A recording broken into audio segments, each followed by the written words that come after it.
Very good morning to all of you. आप सभी का मेरे YouTube channel R chemistry class में बहुत बहुत स्वागत है, अभिनंदन है। बीएससी पार्ट तृतीय वर्ष हमारी यूनिट सेकंड चल रही है। हमने उसका मैग्नेटिज्म पोर्शन ख़त्म किया है। आज हम उसके नेक्स्ट टॉपिक की तरफ हम जाएंगे, जो कि बहुत ज़्यादा इम्पोर्टेंट है और एग्ज़ाम में भी उसके लेवल का क्वेश्चन आपके लिए आता है। तो विद्यार्थियों, स्टूडेंट्स, आप सभी मेरे यूट्यूब चैनल को लाइक करें, शेयर करें और सब्सक्राइब करें। और आपको जो दिया गया वर्क है, असाइनमेंट है, उसको आप समय पे पूरा करें। और इसके साथ ही आप लोग पीडीएफ के जो आपको नोट्स मिलते हैं, आप लोग नोट्स भी प्रिपेयर करें। कोविड पैंडेमिक टाइम के समय आपको जो ऑनलाइन पढ़ाने का सिलसिला डूंगर कॉलेज ने चालू किया है, आप उसका भरपूर फ़ायदा उठाएं। क्योंकि यदि हम आपको पढ़ाते रहेंगे और आप कंटिन्यूस हमारे साथ नहीं रहेंगे तो हम आपको इससे कोई फ़ायदा नहीं होने वाला। हमारा कहना यही है कि आप कंटिन्यूस हमारे साथ रहें। हम जितना पढ़ाते हैं आप लर्न करें और असाइनमेंट लर्न करके ही लिखें, देख करके नहीं लिखें, लर्न करके लिखें, इससे आपको फ़ायदा होगा। हमारे YouTube चैनल पे जो भी वीडियोस आपको पसंद आते हैं, आप उनको शेयर भी करें और अपने जो भी मित्र हैं, आपकी क्लास के हैं, आपके कॉलेज के हैं, किसी भी कॉलेज के, उसको भी आप शेयर करें, ताकि वो भी डूंगर कॉलेज के अंदर पढ़ाए जाने वाले टॉपिक से रूबरू हो सके और उनका भी फ़ायदा हो जाए। तो आज का टॉपिक विद्यार्थियों हमारे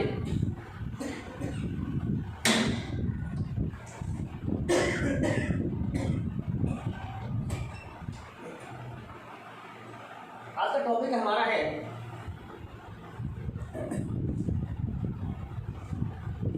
electronic spectra of transition metal complex. हम ट्रांजिशन मेटल कॉम्प्लेक्स के बारे में बात कर रहे हैं, लेकिन आज हम किसकी बात करेंगे? इलेक्ट्रॉनिक स्पेक्ट्रा की बात करेंगे। स्पेक्ट्रा जैसा कि आपको पता है कि वही 7 कलर, तो अकॉर्डिंग टू एनर्जी वो होते हैं, और कलर जो होते हैं वो इंडिविजुअल है वेवलेंथ के अनुसार। तो आप लोग जनरली वे के अंदर क्या जानते हैं कि कोई भी सब्सटेंसेस जब ये जैसे यहाँ है, ये एनर्जी लेवल E1 का मतलब लो एनर्जी लेवल है। Low energy level E1 low energy level है। यहाँ पर कोई सब्सटेंस पड़ा है, जब इसको HNu मिला तो ये हायर एनर्जी लेवल पे पहुँच गया, लोअर से हायर पहुँच गया। और यहाँ पर ये ज़्यादा देर तक नहीं रहेगा। ये जो HNu लिया था उतना HNu ये वापस यहाँ रिड्यूस कर देगा और वापस अपनी मूल अवस्था में आ जाएगा। इस प्रकार जब एक बार ऊपर जाता है, एक बार नीचे आता है, इस प्रकार से रहता है। तो इस प्रकार से जो स्पेक्ट्रा आते हैं वो इलेक्ट्रॉनिक स्पेक्ट्रा होते हैं। Lower to high, high to lower, lower to high, high to lower energy level, lower energy level to high energy level, high energy level to lower energy level, और ये इस प्रकार से कंटिन्यू चलता रहता है और इलेक्ट्रॉनिक स्पेक्ट्रा हमें मिलता रहता है। जब radiation absorb energy level HNu जब एब्जॉर्ब करता है तो प्लस HNu, और यही HNu यदि वापस ये निकाल देता है तो अर्थात इसको कहते हैं एमिट या उत्सर्जित HNu। जितना इसने रेडिएशन से लाइट का फोटोन, लाइट का HNu इसने एक्सेप्ट किया, उतना ही इसने वापस एमिट कर दिया। तो जब ये एक्सेप्ट करेगा तो हाई एनर्जी लेवल में जाएगा, और हाई एनर्जी लेवल में ये ज़्यादा देर तक नहीं रहेगा और वापस वो एमिट करके उतनी HNu को वापस अपने लोअर एनर्जी लेवल में आ जाएगा। ये एक जनरल प्रकाश के अर्थात किसी भी सब्सटेंसेस के इलेक्ट्रॉन जो प्रकाश की सहायता से ऐसा होता है। प्रकाश की जो एक यूनिट होती है उसको हम लोग फोटोन कहते हैं, जिसको हम लोग HNu के नाम से भी जानते हैं, जिसको मैक्स प्लैंक ने बताया था।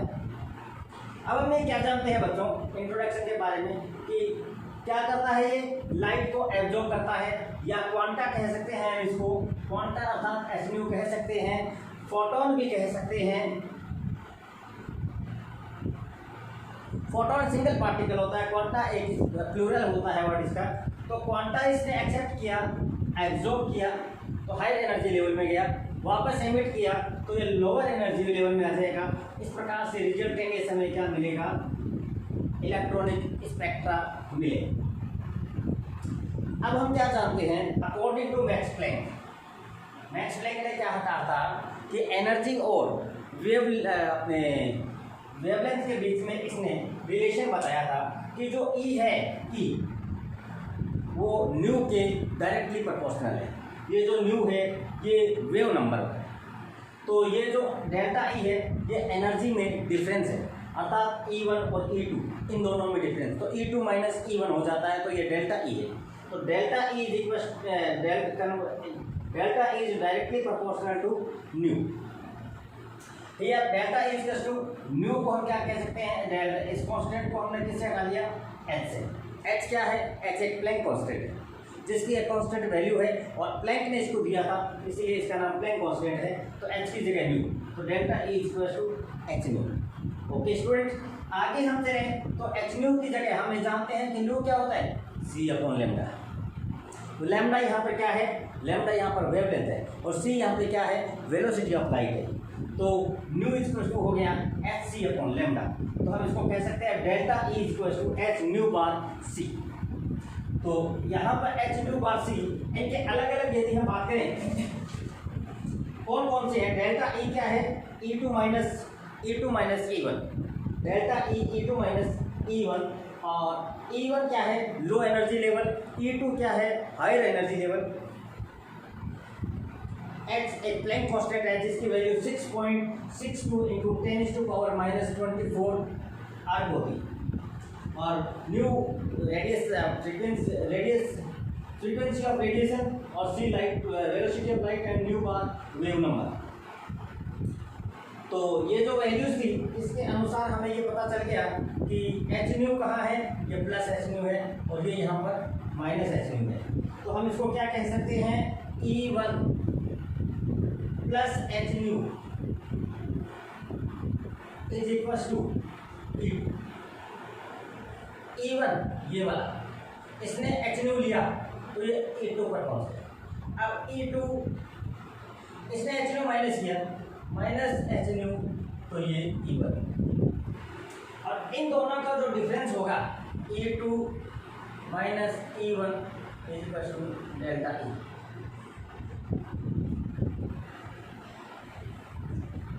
अब एक बात हम ये भी जानते हैं कि किसी भी संक्रमण धातु में संकुलों में इलेक्ट्रॉनिक संक्रमण, इलेक्ट्रॉनिक ट्रांजिशन जनरली विजिबल और यूवी विजिबल रीजन के अंदर ही हमें वो दिखाई देता है। उसके लिए हमें स्पेक्ट्रम का कौन सा पार्ट है, यूवी विजिबल, जिसमें से यूवी में विजिबल में हम लोग दृश्य प्रकाश क्षेत्र में हम लोग देख पाते हैं। किसी भी अणु की कुल ऊर्जा, यदि हम टोटल एनर्जी किसी भी मॉलिक्यूल्स की बात करें, टोटल एनर्जी तो किसके बराबर होती है, तो टोटल एनर्जी होती है इलेक्ट्रॉनिक, वाइब्रेशनल और रोटेशनल, इन तीनों के एडिशन की इक्विवेलेंट। टोटल एनर्जी किसकी इक्विवेलेंट होती है,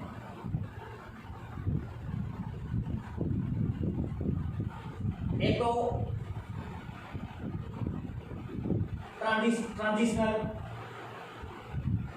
ट्रांजिशनल को हम लोग इलेक्ट्रॉनिक भी कह सकते हैं, प्लस वाइब्रेशनल प्लस रोटेशनल, इन तीनों का जो सम होती है वो टोटल एनर्जी होती है। ये बात ध्यान रखने वाला है। इलेक्ट्रॉनिक को हम लोग क्या कह सकते हैं, ट्रांजिशनल भी कह सकते हैं, और वाइब्रेशनल और रोटेशनल, इन तीनों का सम, इन तीनों के सम को हम कहते हैं टोटल एनर्जी। और ये जो एनर्जी है इसका जो ऑर्डर है वो ये है, इलेक्ट्रॉनिक जो एनर्जी लेवल है वो सबसे हाई, और उसके बाद वाइब्रेशनल और उसके बाद रोटेशनल, ये इसका ऑर्डर है। इसी कारण किसी अणु में इलेक्ट्रॉनिक संक्रमण के साथ साथ कंपन व घूर्णन संक्रमण भी होते हैं। कंप्लीटली कोई एक नहीं होता, एक के साथ साथ दूसरे दोनों भी होते हैं। इसलिए जो स्पेक्ट्रा है वो एक लाइन में न होकर के चौड़े बैंड के रूप में होता है। पर्टिकुलर कोई एक वाइब्रेशन या कोई एक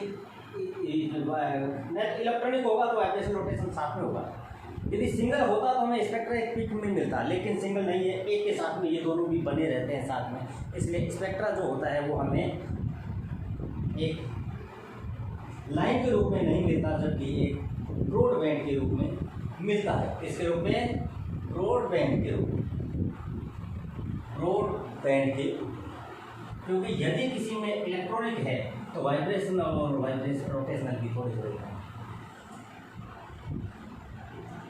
जैसे ये भी बताया गया है, ये है स्पेक्ट्रा, ये 0 पॉइंट लेवल है यहाँ, और ये n वैल्यू है, n की वैल्यू 1 है अर्थात लो एनर्जी लेवल, और ये हाई एनर्जी लेवल है।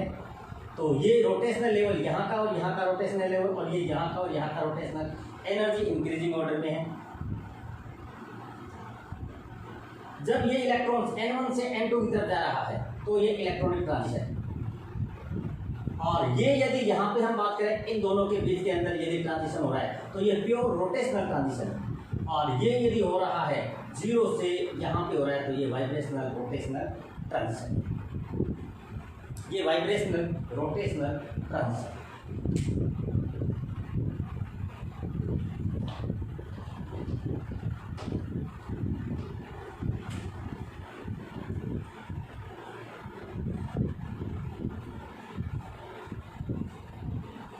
अब हम बात करें टाइप्स ऑफ इलेक्ट्रॉनिक ट्रांजिशन।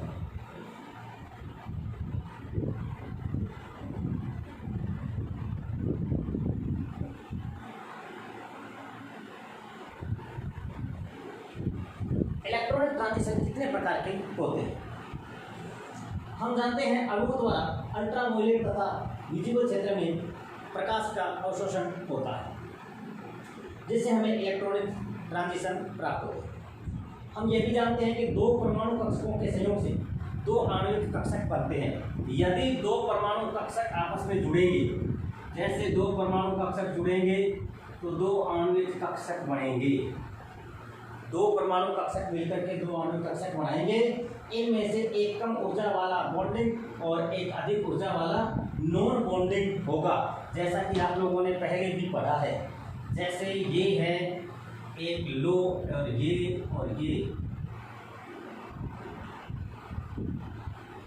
ये है बॉन्डिंग ऑर्बिटल, ये है एंटी बॉन्डिंग ऑर्बिटल। यदि ये कक्षक परमाणु कक्षक होते हैं, इसको एटॉमिक ऑर्बिटल्स, ये भी एटॉमिक ऑर्बिटल्स, तो ये हैं मोलिकुलर ऑर्बिटल्स। ये एटॉमिक ऑर्बिटल, ये एटॉमिक ऑर्बिटल आपस में मिले, कितने एटॉमिक ऑर्बिटल? दो। दोनों मिलकर के यहाँ पर क्या बनाएंगे? ये दो मोलिकुलर ऑर्बिटल बना देंगे,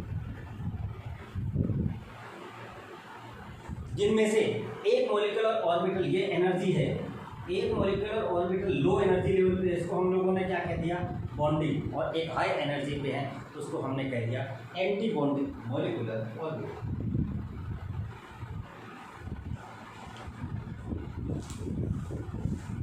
इनमें ट्रांजिशन इस प्रकार से होता है।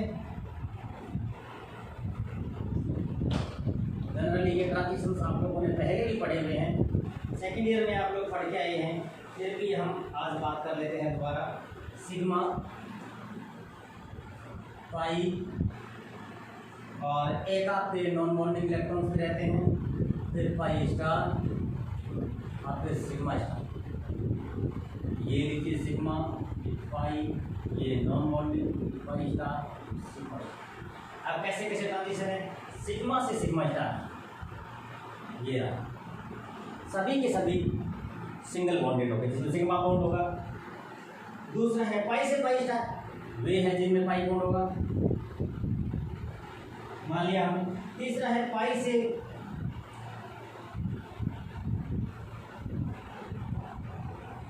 एक मिनट, है तो सारे, लेकिन फिर भी आपको बता देते हैं। ये है आपके सिग्मा सिग्मा स्टार, फिर है एन से सिग्मा स्टार, ये है आपके एन से सिग्मा स्टार, फिर है एन से पाई स्टार, ये एन से पाई स्टार, और एक ये है पाई से पाई स्टार। ये चार प्रकार के ट्रांजिशंस आप लोगों के देखे हैं और आप लोगों ने समझे भी हैं। इसमें से फर्स्ट ट्रांजिशन जो है वो सिग्मा से सिग्मा स्टार। सिग्मा से सिग्मा स्टार के लिए आप जानते हो कि वे हाइड्रोकार्बन्स होते हैं जिनके अंदर केवल सिग्मा बॉन्ड पाया जाता है, उन्हीं के अंदर इस प्रकार का ट्रांजिशन पॉसिबल होता है। अर्थात हम बात करें तो इसके लिए एनर्जी हमें बहुत ज़्यादा चाहिए, एनर्जी लेवल हमें एनर्जी ज़्यादा चाहिए, क्योंकि सिग्मा से सिग्मा तक जाएगा ये एनर्जी ही है, तो यहाँ से यहाँ पहुँचाने के लिए हमें एनर्जी ज़्यादा चाहिए। तो हम क्या कह सकते हैं, सिग्मा सिग्मा स्टार हमेशा हायर एनर्जी लेवल, ये लीजिए सिग्मा से सिग्मा स्टार हाई। और उसके बाद में है आपके पाई से पाई स्टार, इससे कम एनर्जी है आपके एन से सिग्मा स्टार, और इसके बाद है पाई से एन से पाई स्टार।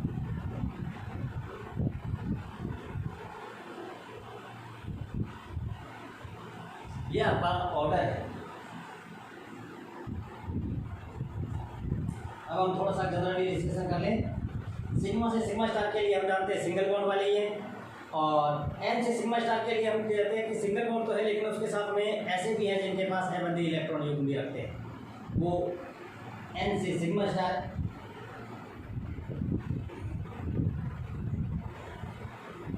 तो एन से सिग्मा स्टार संक्रमण के लिए हम कह सकते हैं कि इस प्रकार के संक्रमण उन अणुओं में होते हैं जिनमें ऑक्सीजन,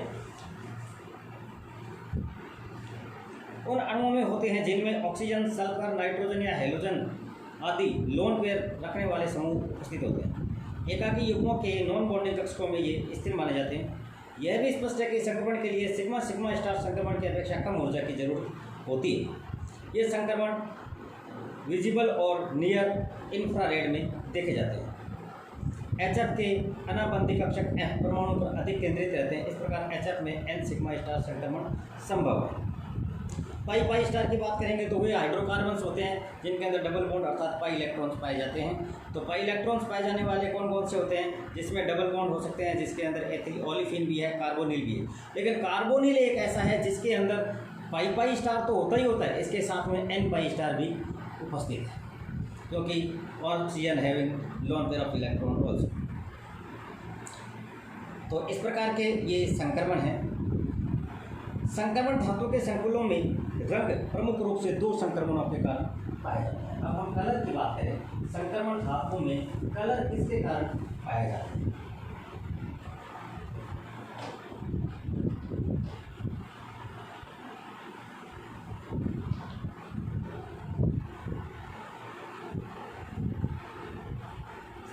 नेक्स्ट लेक्चर में देखेंगे कलर्स इन ट्रांजिशन मेटल कॉम्प्लेक्सेस। अब इस कलर्स के अंदर दो फैक्टर्स होते हैं, एक डीडी ट्रांजिशन और एक charge transfer spectrum. Discussion tomorrow, बने रहिए मेरे चैनल के ऊपर।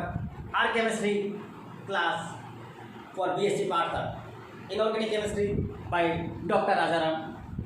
मिलकर करेंगे नेक्स्ट लेक्चर में हम बात d d transition and charge transfer spectrum. Thank you so much.